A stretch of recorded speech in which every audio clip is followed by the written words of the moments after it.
Amigos queridos, bom dia. Eis-nos aqui neste domingo de luz, de alegria em nossos corações. Rogamos a Jesus que Ele nos proteja, trazendo para todos nós esta compreensão viva do Evangelho. Rogamos aos espíritos amigos que nos acompanham. Cada um de nós temos os nossos amigos espirituais, que eles possam participar desse momento, auxiliando-nos na elevação de nossas aspirações morais. Nós vamos ler hoje o item 3, a porta estreita. Entrai pela porta estreita, porque larga é a porta da perdição, e espaçoso o caminho que ela conduz, e muitos são os que por ela entram. Quão pequena é a porta da vida, quão apertado o caminho que ela conduz, e quão poucos a encontram. Mateus, capítulo 7, versículo 13 e 14. Tendo-lhe alguém feito essa pergunta: Senhor, serão poucos os que se salvam? Respondeu-lhe ele: Esforçai-vos por entrar pela porta estreita, pois vos asseguro que muitos procurarão transpô-la e não o poderão. E quando o pai de família houver entrado e fechado a porta, vós de fora começardes a bater, dizendo: Senhor, abre-nos. Ele vos responderá: Não sei de onde sois. Por-vos ele a dizer: Comemos e bebemos na tua casa, e nos instruístes nas nossas praças públicas. E ele vos responderá: Não sei de onde sois. Afastai-vos de mim, todos vós que praticais a iniquidade. Então haverá prantos e ranger de dentes, quando virdes que Abraão, Isaque, Jacó e todos os profetas estão no reino de Deus, e que vós outros sois dele expelidos. Virão muitos do Oriente, do Ocidente, do Setentrial e do meio-dia, que participarão do festim do reino. Então, os que forem últimos serão os primeiros, e os que forem primeiros serão os últimos. Lucas, capítulo 13, versículo 23 a 30. Larga é a porta da perdição, porque são numerosas as paixões mas e porque o maior número envereda pelo caminho do mal. É estreita a da salvação, porque há grandes esforços sobre si mesmo. É obrigado o homem que a queira transpor para vencer suas más tendências, coisa a que poucos se resignam. É o complemento da máxima: muitos são os chamados e poucos os escolhidos. Tal está da humanidade terrena, porque sendo a terra mundo de expiação, nela predomina o mal. Quando se achar transformada, a estrada do bem será mais frequentada. Aquelas palavras devem, pois, entender-se no sentido relativo e não no sentido absoluto. Se houvesse de ser esse o estado normal da humanidade, teria Deus condenado à perdição a imensa maioria das suas criaturas, suposição inadmissível, desde que se reconheça que Deus é todo justiça e bondade. Todavia, de que delitos esta humanidade se houvera feito culpada para merecer tão triste sorte no futuro, no presente e no futuro, se toda ela se achasse degradada na terra e se a alma não tivesse tido outras existências? Por que tantos entraves postos diante seus passos? Por que esta porta tão estreita que só a muito poucos é dado transpor? Se a sorte da alma é determinada para sempre, logo após a morte, assim é que, a unicidade da existência, o homem está sempre em contradição consigo mesmo e com a justiça de Deus. Com a anterioridade da alma e a pluralidade dos mundos, o horizonte se alarga. Faz-se luz sobre os pontos mais obscuros da fé. O presente e o futuro tornam-se solidários com o passado. Então, e só então se pode compreender toda a profundeza, toda a verdade, toda a sabedoria das máximas do Cristo. Senhor Jesus, querido Mestre, que nesta hora sublime do seu Evangelho possamos compreender esse movimento divino que ocorre a todo instante sobre nós. Dai-nos forças, Jesus.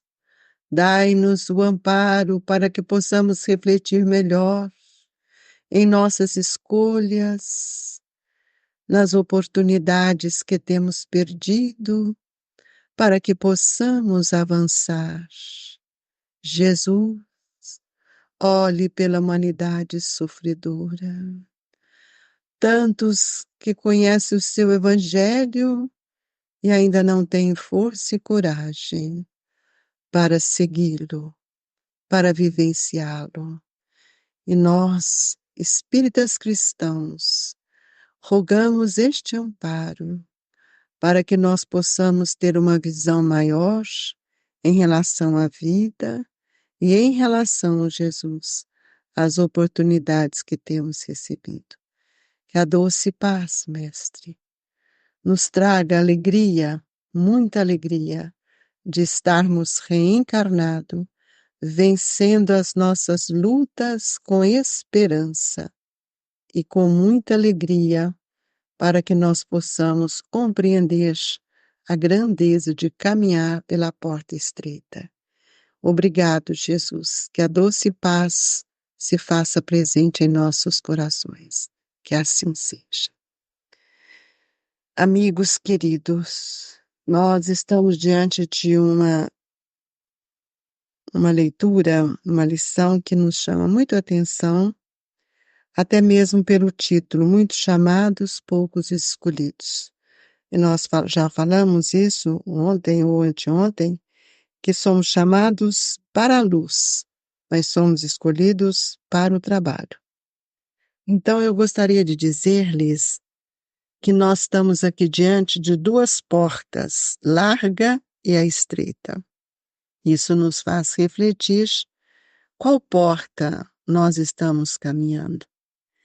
Bem sabemos que o Evangelho do Cristo, trazido aqui por Mateus e Lucas, eles nos trazem na expressão da época, nas figuras de linguagem, mas nós, graças à espiritualidade, esses espíritos amigos têm nos esclarecido para que a gente possa buscar no Evangelho a conduta para os dias de hoje.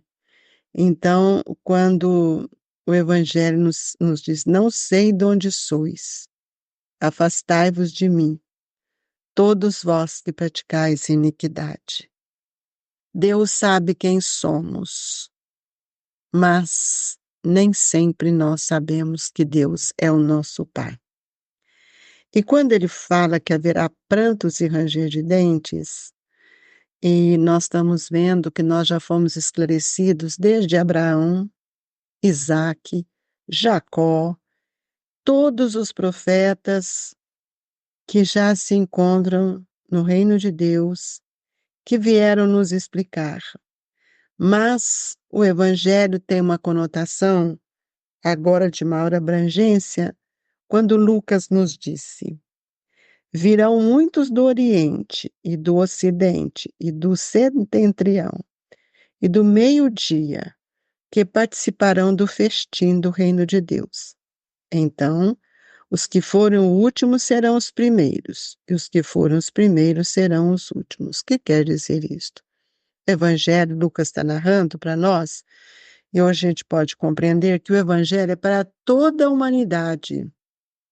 Não é para um povo, é para toda a humanidade. E é por isso que nós hoje estamos vivendo esse momento de haverá prantos e ranger de dentes, porque nós ainda não reconhecemos o que verdadeiramente nós queremos. Que porta estamos andando? Que escolhas tem sido a nossa? E nós estamos vivendo momentos de muitas dores, muitas incompreensões, muitas violências. Então nós já pensamos diferente, não que sejamos melhores, mas nós já vivenciamos outras experiências. Então, para nós, esse ranger de dentes, ele implica na inoperância dos pensamentos, da renúncia, da caridade, da dedicação, para que possamos avançar. Então, a gente tem que compreender as nossas lutas com mais seriedade e também entender que todos nós que aqui estamos reencarnados, precisamos compreender o que é esforçar para entrar pela porta estreita, porque nós sabemos que muitos buscarão entrar e não serão capazes. O que quer dizer isto? Nós todos, ao reencarnarmos, nós estabelecemos para nós uma nós estabelecemos para nós uma planejamento reencarnatório.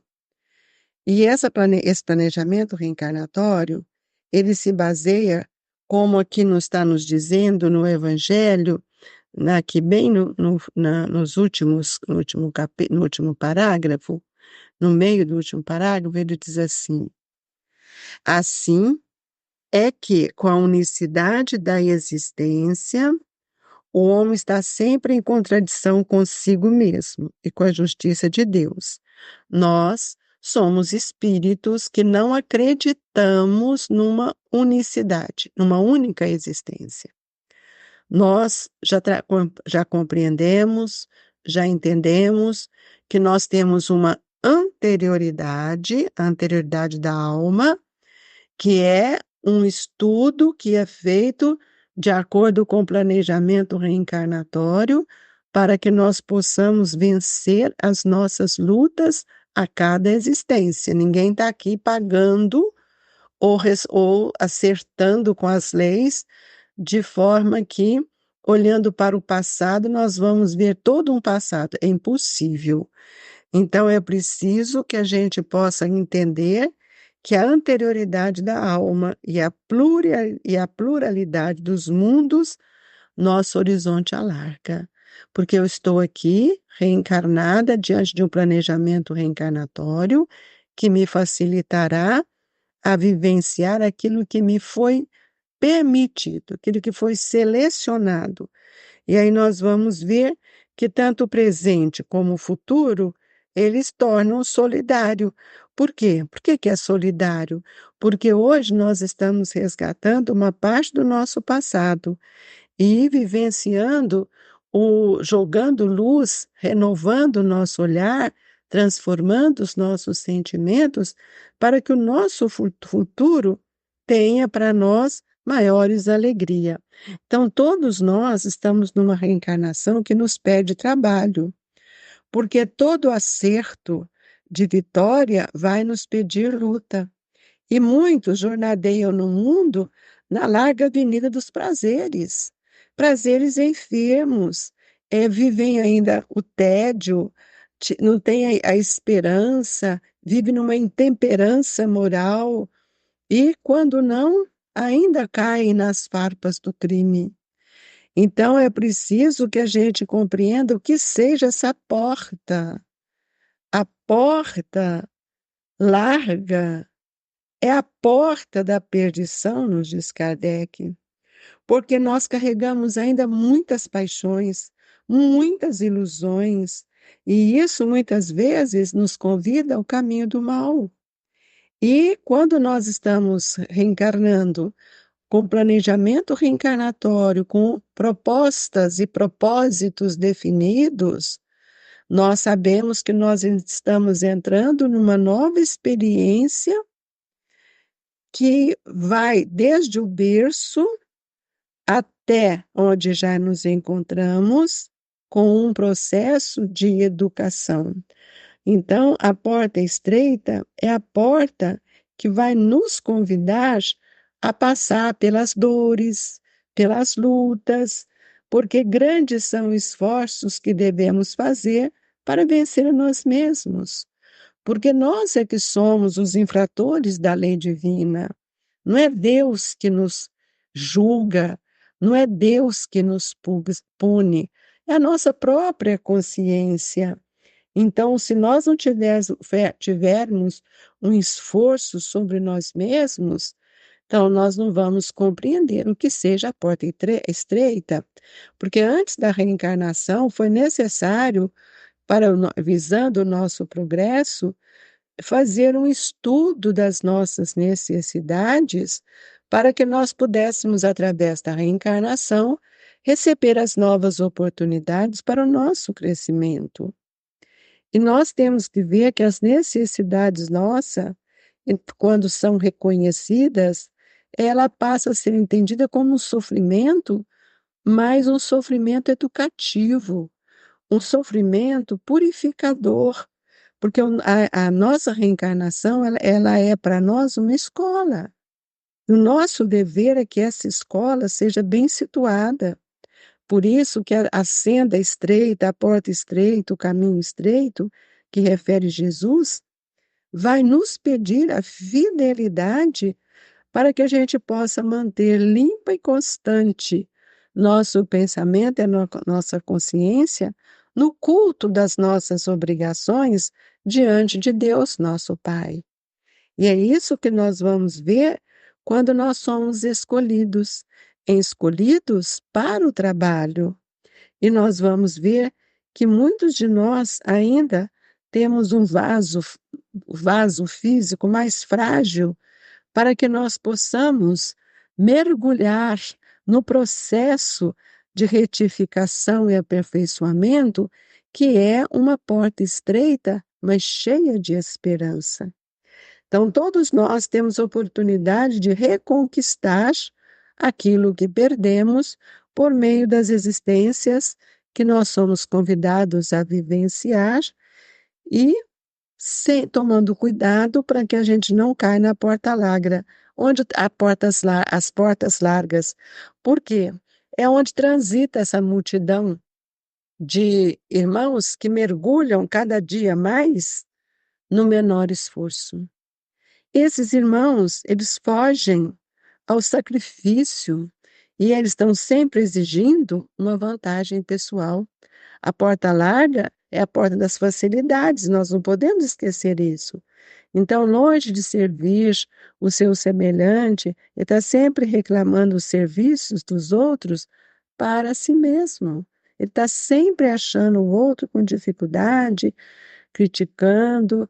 Então, é isso aí, nós vivemos esse sono doentio do passado, que mesmo atravessando tantos campos da evolução, sem realizarmos nada de bom, nós vamos cada dia mais afastando dos nossos compromissos. E aí chega um momento da vida que nós falamos, ai meu Deus, se eu pudesse voltar atrás. Então, todos nós podemos modificar a nossa caminhada. Então, que a gente rogue a Deus que a porta estreita nos recebam e que nós tenhamos a coragem de compreender que as nossas lutas são reídas, são lutas que vão nos transformar.